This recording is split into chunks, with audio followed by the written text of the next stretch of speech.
El ferrocarril del Pacífico fue para Cali el gran puente hacia el mundo. Conectó a la ciudad con Buenaventura y con ello abrió la puerta del comercio internacional. No era solo un transporte, era la columna vertebral del desarrollo económico y urbano. Durante décadas el tren fue parte de la vida cotidiana de los caleños.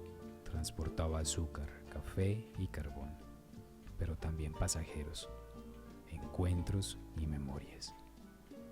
La estación no solo movía mercancías. A su alrededor creció la ciudad.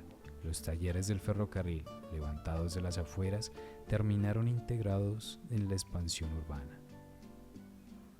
Hoy, el centro comercial Chipichape y el viejo tanque de agua son huellas silenciosas de aquel pasado. Cali se transformó con el tren. Generalmente eso era un plan de fin de semana. El transporte estaba habilitado solo los fines de semana y era la única ruta, que significaba en ese momento como el progreso de la ciudad, porque inclusive se trajo un cubano para que ayudara con el proyecto, porque Cuba fue pionero en eso. Entonces el recorrido era único, intermunicipal, y mirar el paisaje, cambiar de la ciudad al olor de la caña, del relieve del valle, las cordilleras, era una sensación muy única. El olor, cambiar el ambiente. Entonces, ¿qué recuerdo?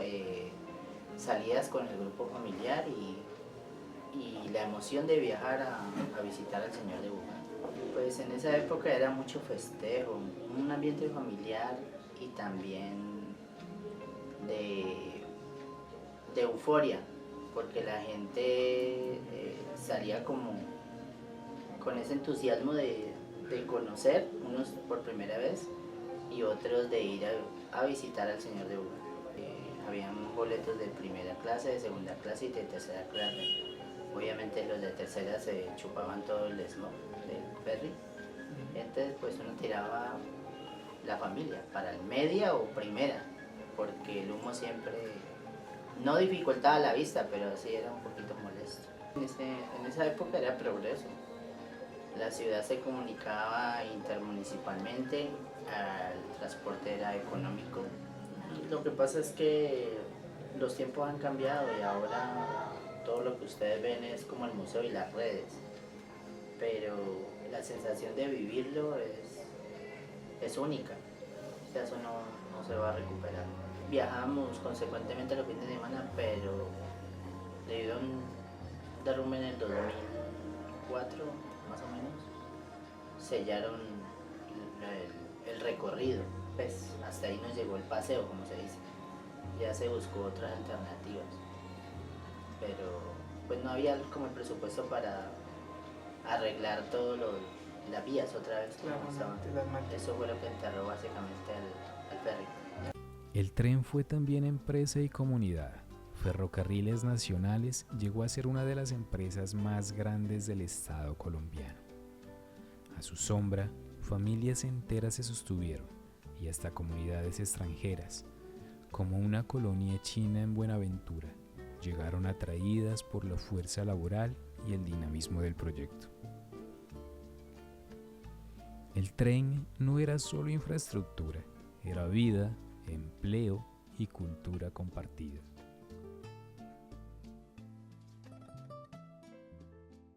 Yo me pensioné en Medellín, pero cuando la violencia de Pablo Escobar me tocó venirme porque se formó una banda en el barrio donde yo vivía, el Mirador de Bello, y me vine a vivir aquí a Cali.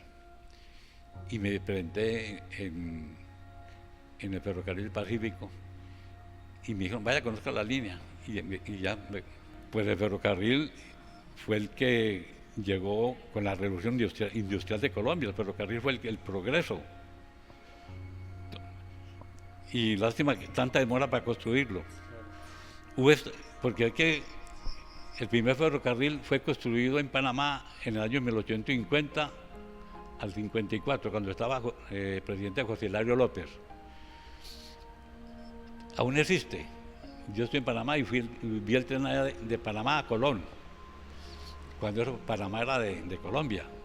Hay que Colombia en la guerra de 1000 días se separó de Colombia.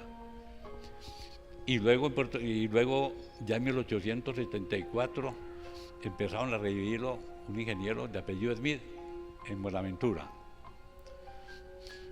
Y después vino el famoso ingeniero que llamó Francisco Javier Cisneros.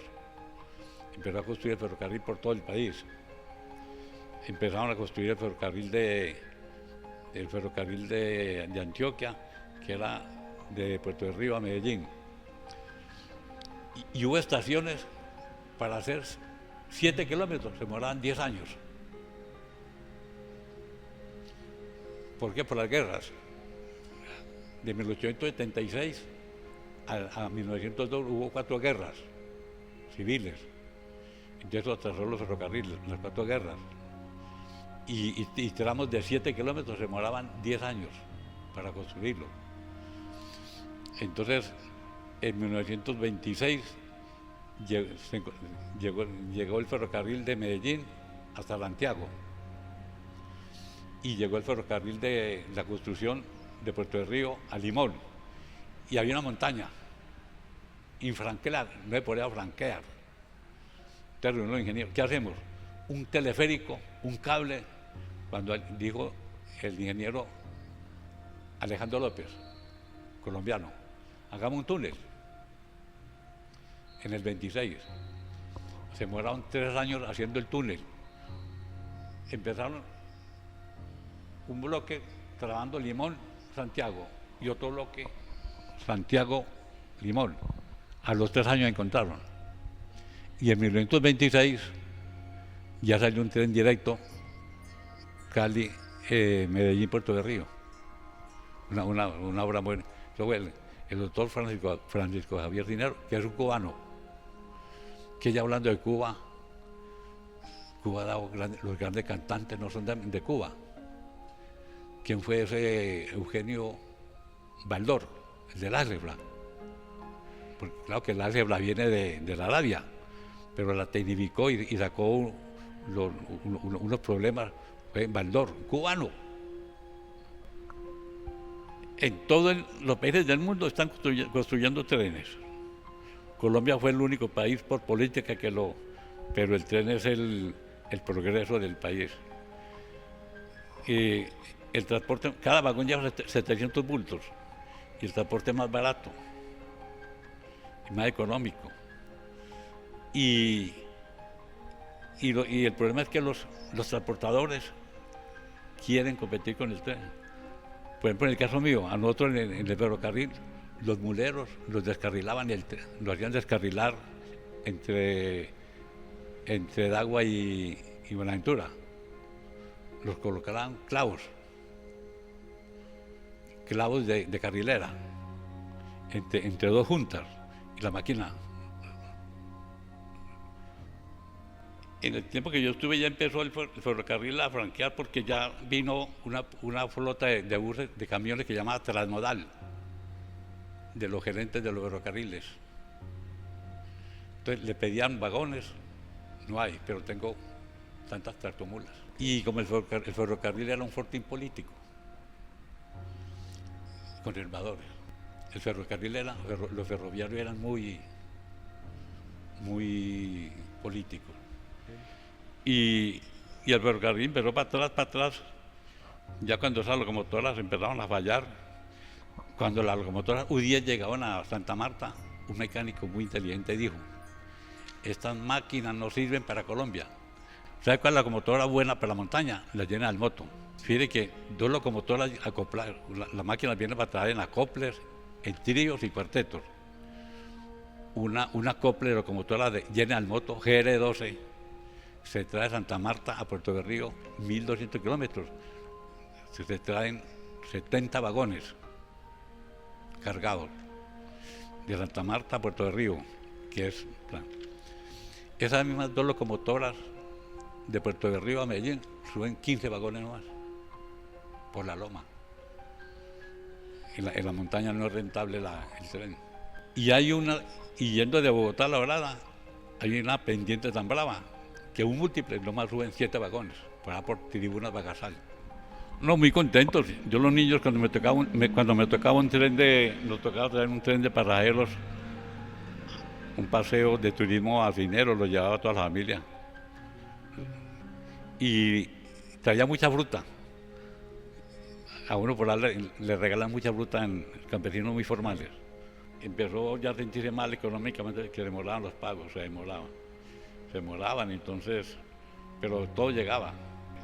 Nadie cree, la juventud hoy día no sabe que en Colombia usted salía a Santa Marta y podía ir en tren hasta Popayán. Popayán, Cali, Medellín, Puerto de Río, Barranca, Bucaramanga, por Puerto Wilches, La Dorada, Bogotá y Bogotá, Belencito. Entonces tenía buena vía, eran 3.000 kilómetros. Y creo que en Manizales, no sé por qué las causas, levantaron los rieles. Pero en la segunda mitad del siglo XX, otros intereses comenzaron a primar. Con la expansión de las carreteras y la industria automotriz, la infraestructura ferroviaria empezó a ser relegada. Los rieles que atravesaban la Quinta Norte o llegaban hasta Juanchito fueron desapareciendo.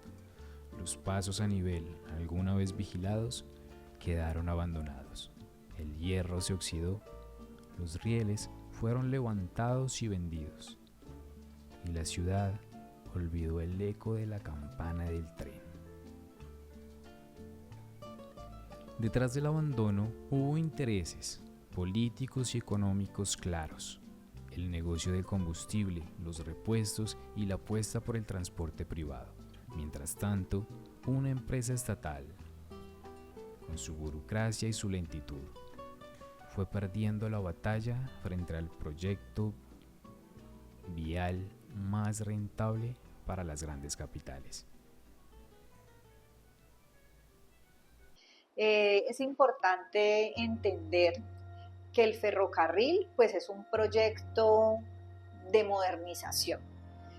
Siempre cuando hablamos de ferrocarriles solamente pensamos como en el medio de transporte, lo pensamos como en la infraestructura, los rieles, el transporte de mercancías, el transporte de pasajeros, pero digamos que el contexto en la historia del ferrocarril está ligado a los proyectos de modernización, tanto en el mundo como en Colombia, ¿no?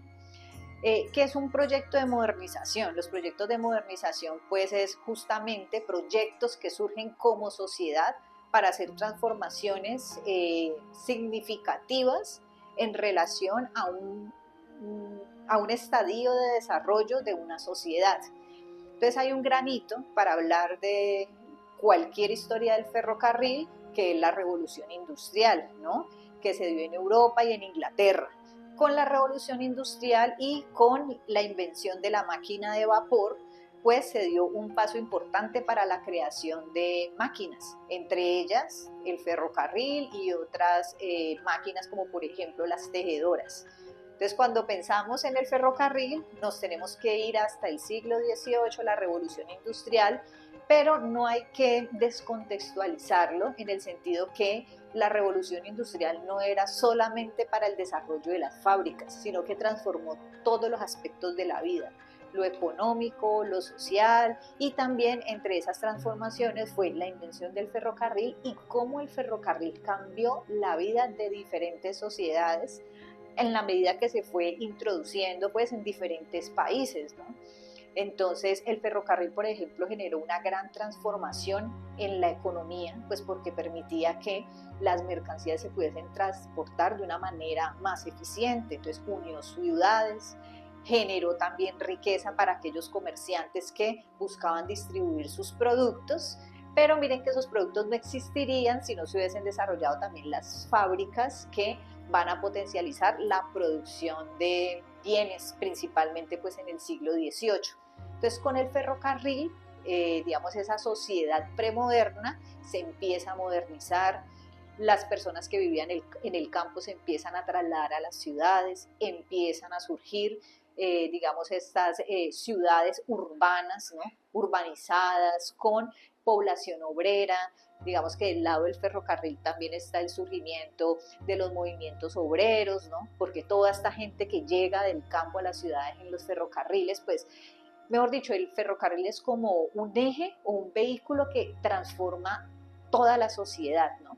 Entonces muchos países alrededor del mundo, siguiendo el ejemplo de Inglaterra, ven en el ferrocarril uno de los elementos importantes y constitutivos de una sociedad moderna. Colombia no es ajeno a esta idea, pero nosotros llegamos tarde a digamos, a la introducción del ferrocarril.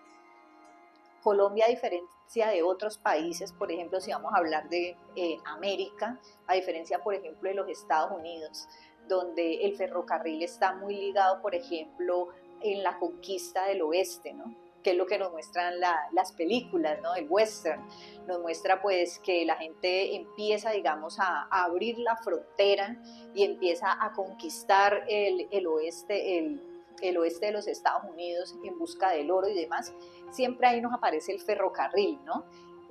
¿Por qué? Pues porque es justamente el ferrocarril el que permite poder empezar a colonizar y a ir habitando, dominando esos territorios. Pero la geografía de los Estados Unidos es básicamente, digamos, para la conquista del oeste, pues era subir los montes Apalaches, que es la única cordillera pues que tiene una cordillera grande, digamos, bastante indómita, que de hecho es ahí donde todavía quedan los pocos reductos de los nativos americanos, ¿no? Y hacia esa costa oeste, pues el terreno es plano. Entonces el ferrocarril crece con una digamos, facilidad y se expande esa red férrea por los Estados Unidos porque el territorio lo permite. Colombia, Latinoamérica tiene unas características geográficas muy diferentes, ¿no? Todo aquel que haya viajado por carretera en nuestro país sabe que el transporte, el dominio de la geografía en Colombia es bastante compleja. Y ese mismo reto, digamos, tuvo ese proyecto de desarrollo a través del ferrocarril, ¿no? Es muy difícil, no contábamos con la tecnología suficiente, con la ingeniería, ¿no? De hecho, cuando vamos digamos, a la historia del ferrocarril en Colombia, nos damos cuenta de que muchas de las personas que se encargaron de esos proyectos de construcción de los ferrocarriles son extranjeros. ¿Por qué? Porque no teníamos las personas de aquí mismo preparadas en términos de conocimientos de ingeniería y demás para poder liderar esos proyectos. Entonces eso constituye un reto, ¿no? Pero es un reto, digamos, que para empezar o para entrar en el siglo XX va a ser fundamental en el desarrollo de Colombia. Colombia tiene una historia muy interesante, digamos, de acercamiento con el ferrocarril, porque además tuvimos uno de los proyectos de ferrocarril más retadores en términos de ingeniería, y es el ferrocarril de Panamá, ¿no? Antes de ser un canal como tal, se intentó la construcción del ferrocarril, ¿no? Y aunque el ferrocarril se logró, también por ese proyecto de ferrocarril pasaron franceses, chinos, se requirió mano de obra extranjera que venía para ese proyecto, y al final es un proyecto que digamos no logra tener un buen fin, porque ni siquiera estas grandes personas que venían de fuera, que tenían muchos conocimientos de ingeniería, pudieron dominar la geografía del Darién. Pues hoy en día vemos con las historias de los migrantes, ¿no? Lo difícil de la topografía del Darién. También vemos el ferrocarril relacionado pues con esa historia ahorita de los migrantes, de cómo los migrantes atraviesan, después de pasar Panamá, Centroamérica por esos trenes que los van llevando hacia la frontera. Y posteriormente pues tenemos esos otros proyectos de modernización, de conectar el país, las diferentes capitales, con ese proyecto de modernización de utilizar el ferrocarril. Colombia era un país que antes de moverse por el ferrocarril se movía a lomo de mula, ¿no? O incluso a lomo de indio, los cargueros, ¿no? Entonces el ferrocarril resulta ser un proyecto supremamente importante para el desarrollo de nuestro país, pero también supremamente complejo, por el conocimiento, por la tecnología, por la geografía, ¿no? Y posteriormente por los intereses económicos. Y bueno, y dentro de ese proyecto de construcción de vías férreas, pues va a llegar posteriormente el ferrocarril del Pacífico, que es el ferrocarril que nos toca a nosotros y que transformó la historia de todo el suroccidente colombiano. Pues bueno, lo primero que hay que decir es que en las construcciones de las vías férreas murieron muchas personas. En derrumbes, por ejemplo, en condiciones de trabajo, estamos hablando finales del siglo XIX, principios del siglo XX, donde las condiciones de trabajo, digamos que no estaban ni reguladas ni pensadas por parte del Estado, o sea, es un proyecto incluso anterior a lo que van a ser posteriormente las luchas obreras, en donde los obreros, incluso pues los de los ferrocarriles y de otras industrias en Colombia, van a empezar a demandar sus derechos laborales. Entonces, en ese sentido, yo creo que el impacto humano en relación con el proceso de construcción del ferrocarril generó, digamos, un impacto bastante social, no diría yo que demográfico, porque no estamos hablando pues digamos, de una pérdida de población muy alta, pero digamos que sí el costo de las vidas humanas, ¿no?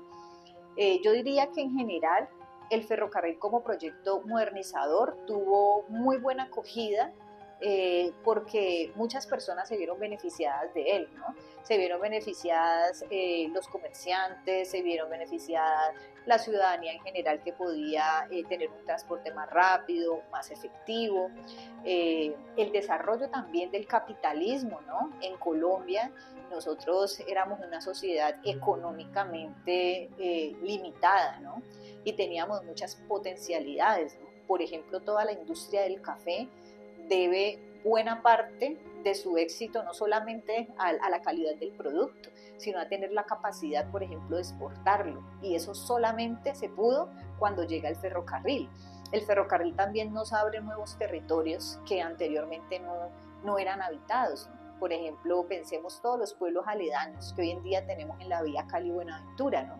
Porque el proyecto del ferrocarril del Pacífico era unir el puerto de Buenaventura con el interior del país, y ahí es donde Cali cobra importancia y posteriormente se convierte en la capital del departamento en 1910. Antes de que el ferrocarril del Pacífico llegue a Cali, es más importante en términos políticos Buga a Cali, ¿no? De hecho, digamos, en ese gran Cauca, en la colonia y en buena parte pues, de la primera parte de la vida republicana, Buga era, digamos, como la ciudad. Buga y Popayán eran los dos referentes del suroccidente colombiano. Pero cuando el proyecto pone al ferrocarril a tener una parada aquí en Cali, en lo que hoy en día conocemos como Chipichape o la estación del ferrocarril, ¿no? Toda esa zona, todo ese eje en el norte de la ciudad, pues Cali empieza a cobrar vida, ¿no? Y le da vida a este territorio. Entonces yo diría que hay varios impactos que uno podría, digamos, decir negativos, de pronto incluso impactos que en ese momento no se pensaban, como por ejemplo la gran huella contaminante que deja también el ferrocarril, ¿no? Hoy en día estamos hablando de ferrocarriles eléctricos, ¿no? No en Colombia, pero pues sí en otros lados del mundo, los trenes eléctricos, pero en ese momento, digamos que esas tecnologías pues no existían, y la huella contaminante, lo que se requiere también para la materia prima para mantener la caldera encendida. El ferrocarril fue siempre, digamos, un medio de transporte muy contaminante, pero pues estamos hablando de 3 siglos atrás, en donde ese tipo de situaciones no eran vistas como problemas. Cali-Buga era uno de los paseos más recurrentes familiares el fin de semana, por ejemplo, para ir a visitar la basílica, o de pronto la ruta que había entre Cali y La Tebaida. También en algunos lugares de Colombia todavía se utiliza el ferrocarril, ya más turístico o incluso mayoritariamente para la parte económica, ¿no? Hay una situación particular cuando hablamos de, o sea, porque el ferrocarril ya es pasado, ¿no? Uno dice, bueno, ¿en qué momento pasamos de un proyecto para engrandecer, para modernizar el país, a algo que ya prácticamente tenemos casi en el olvido, ¿no? Y eso pues está muy relacionado con los intereses políticos. Al iniciar el siglo XX, pues el interés político de ese proyecto pues era apostarle al ferrocarril, pero posteriormente, en la segunda mitad del siglo XX, ya llegaron otros intereses, por ejemplo, con la llegada de los primeros automóviles. Entonces, cuando llegan los automóviles y se requiere que se comercialicen, ¿no? Y que allí hay, digamos, una serie de personas que se encargan de traer estos vehículos y demás, entonces se hace necesario, por ejemplo, que las carreteras se perfeccionen, que se abra, digamos, nueva infraestructura, y el paso a esas nuevas infraestructuras y a esas nuevas modalidades de transporte que llegan consigo, por ejemplo, los automóviles utilizan pues las llantas, ¿no? Y las llantas son hechas de caucho, ¿no? Bueno, desde ese momento hasta ahorita la actualidad se utiliza caucho, ¿no? Pues resulta que justamente en ese momento, a inicios del siglo XX, estábamos viendo el auge del caucho, ¿no? En el departamento del Putumayo, ya seguramente ustedes han oído hablar acerca de la guerra colombo-peruana, que en estos días hemos escuchado pues el conflicto con el Perú, toda esta historia de la Casa Arana y demás que nos cuentan en la vorágine, en donde Colombia era un gran productor de caucho. Entonces también es negocio meterle vehículos que van a utilizar llantas que van a ser hechas de caucho, ¿no? También con el auge, por ejemplo, de los combustibles fósiles, ¿no? El hecho de entrar pues al circuito de la producción de extracción de petróleo y de producción de los derivados, como por ejemplo la gasolina, ¿no? En la segunda mitad del siglo XX, digamos que hay otros intereses que empiezan a primar, y en la medida en que la infraestructura se va perfeccionando y engrandeciendo para los vehículos, pues la infraestructura del ferrocarril empieza a quedar un poco más abandonada, ¿no? Esa gran industria, pues esa gran empresa del Estado como fue Ferrocarriles Nacionales, ¿no? Finalmente, pues desaparece, ¿no? Todavía hay por ahí algunos pensionados de esta empresa del Estado, ¿no? De mucha gente que incluso vino de otros países para poder vincularse, chinos, por ejemplo. Hay una colonia china justamente en Buenaventura, que se establecieron porque pues sede de Ferrocarriles Nacionales hubo en Buenaventura, o sea, porque la idea original era la conexión del puerto del Pacífico con el interior del país, ¿no? Entonces estos chinos llegaron y se establecieron en Buenaventura, pues en su trabajo del ferrocarril, de estar ahí a ser parte, se vincularon, empleados de Ferrocarriles Nacionales, y finalmente es una empresa que ya está extinta, ¿no? Pero que en su momento fue una de las empresas más grandes del Estado colombiano. Entonces es como un proyecto en donde surge otro proyecto y se empieza pues como a deteriorar, o sea, se empezó a oxidar.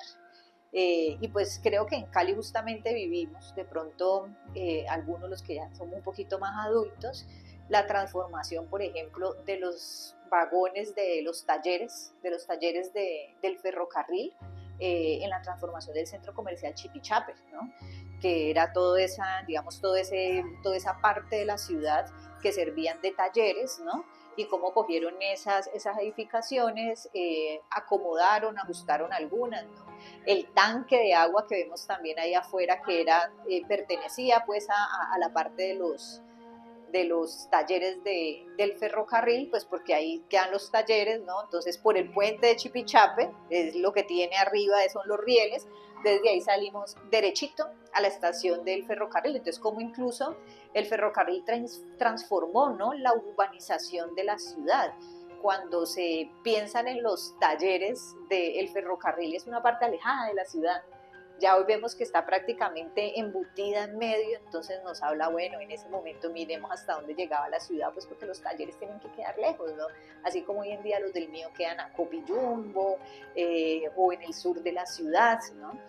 Entonces es un proyecto que se empieza a oxidar, digámosle que me parece un buen término, se oxida por la llegada del otro proyecto, y es de el transporte a través de los automóviles, y ya después pues para la carga van a llegar las mulas y pues tractores, bueno, todo este tipo de vehículos que sirven para actualmente transportar las mercancías. y uno ve las ruinas, ¿no? Uno ve las ruinas cuando, por ejemplo, cuando tú vas de Cali a Buenaventura, la carretera prácticamente es paralela y uno en algunos lados alcanza a observar el camino del tren, ¿no? Pero pues ya uno diría, uno ve por ahí, ¿no? Y uno dice, no, por ahí no me meto, esto sí cae, ¿no? Quienes hayan ido a San Cipriano, por ejemplo, ¿no? Las brujitas ahorita hoy avanzan, ¿no? Sobre las ruinas de lo que fue el tren, ¿no? Y cuando vamos por ahí a la avenida Cuanza Norte, ¿no? Antes de llegar por ahí por el Parque del Amor, pues digamos yo que me he movido por ahí siempre que todavía hay veces pasa ya muy, digamos que muy poco, o por la Quinta Norte que atraviesa así la 70, Alfonso López, ¿no? Estos rieles que van hasta Huanchito, pues uno se acostumbraba hace algunos años a que escuchaban, ¿no? Viene el tren, escuchaba la campana, bajaba, pues los carros se detenían y uno ponía su monedita ahí en el riel para que el tren pasara y la aplastara, ¿no? Pero eso ya no lo vivimos, aunque pues es importante decirlo, y es pues que hay ese proyecto, esa intención de revivir, ¿no? El ferrocarril. Pues sí, lo que pasa es que ahí se juegan muchos intereses económicos. En realidad, en términos de movimientos políticos o de práctica política, Colombia se mantiene bastante inmóvil, se repiten muchas prácticas, ¿no?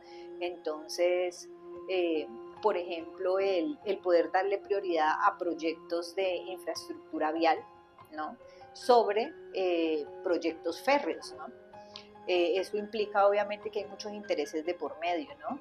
Quienes distribuyen el combustible, por ejemplo, quienes distribuyen repuestos, quienes distribuyen, digamos, todo lo que se necesita para la movilidad, digamos, a través de automóviles.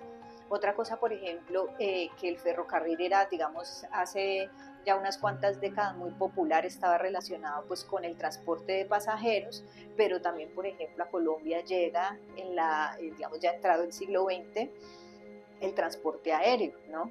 Entonces el transporte aéreo también se convierte en un negocio que está liderado, digamos, por familias muy pudientes de la costa caribe del país, ¿no?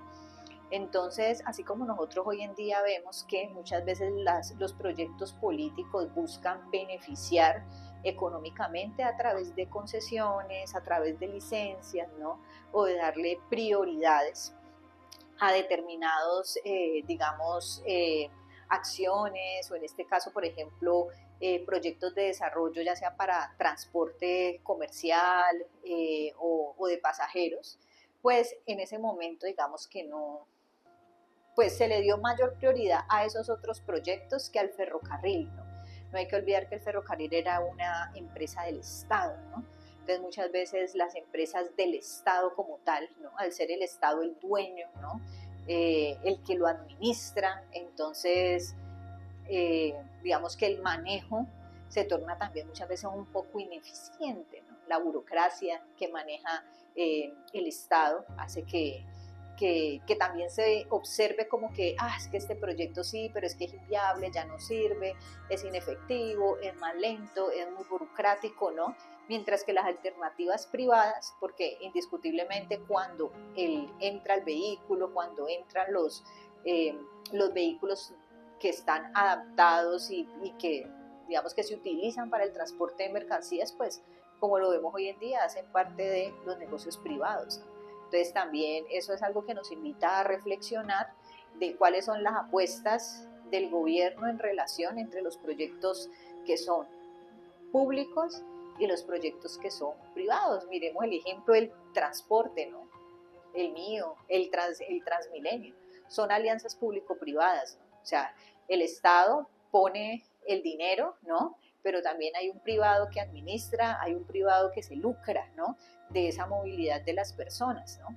Entonces se dice que por el hecho de ser privado es más efectivo y más eficiente, ¿no? Y aunque no está mal meterle un poco el contexto político en este momento, porque mire que ese óxido que le llegó y esas ruinas en las que ha quedado el ferrocarril en Colombia, no son sino el resultado de proyectos y de apuestas políticas, ¿no? Y es una apuesta política que tiene pues el gobierno que en ese momento se encuentra administrando el Estado colombiano. Mire, yo pienso que si el ferrocarril se quiere reconstruir, tiene que convertirse en un proyecto rentable, porque hoy en día los proyectos que no generan rentabilidad, pues en realidad no van más allá de las buenas intenciones, ¿no?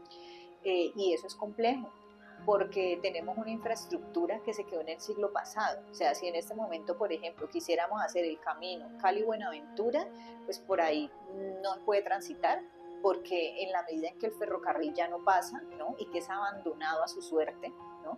Miren, por ejemplo, en la Cuarta Norte cuando están los cruces, ¿no? Todas esas caseticas que en algún momento fueron del ferrocarril, hoy en día están totalmente abandonadas. En algún momento ahí había alguien que cuidaba esos pasos del ferrocarril, entonces, pues ustedes saben, eso de hierro, el hierro es un metal que, pues, que se puede, pues, no sé si el término es correcto, el del reciclar, pues, entonces todos estos rieles, pues, fueron desmantelados. Entonces, si vamos a hablar, por ejemplo, de la infraestructura, digamos, lo técnico, los rieles no existen. El 7 de agosto de 1956, Cali sufrió una de las mayores tragedias urbanas de Colombia. La explosión de más de 40 camiones cargados de dinamita en pleno centro. Aunque no fue un atentado, sino un accidente, el ferrocarril quedó indirectamente vinculado en la memoria colectiva a esta catástrofe. El símbolo de modernidad se mezcló con el recuerdo de la devastación.